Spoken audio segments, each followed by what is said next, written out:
আৱেগিক অসমীয়াই পাহৰিলে নেকি জুবিন গাৰ্গৰ কথা। জুবিন গাৰ্গৰ মৃত্যু যেন এতিয়া পাহৰণিৰ গৰ্ভত।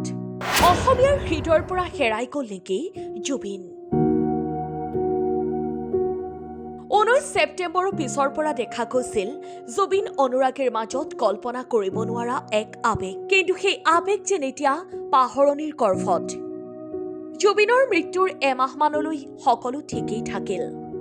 ন্যায়ৰ বাবে সকলোৱে মাত মাতিলে, ডিজিটেল আন্দোলন চলিল, কিন্তু সিমানতেই থমকি ৰল নেকি সকলো।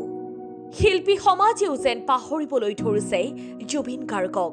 15 ফেব্ৰুৱাৰীত শ্ৰীমন্ত শংকৰদেৱ কলাক্ষেত্ৰৰ দামোদৰ দেৱ প্ৰেক্ষাগৃহত জাকজমকতাৰে অনুষ্ঠিত হ'ল অসম ৰাজ্যিক চলচ্চিত্ৰ বঁটা প্ৰদান অনুষ্ঠান। চলচ্চিত্ৰ জগতৰ বহু নপুৰণি শিল্পীৰ লগতে কলা কুশলীৰ উপস্থিতিৰে অনুষ্ঠিত হ'ল অনুষ্ঠানত।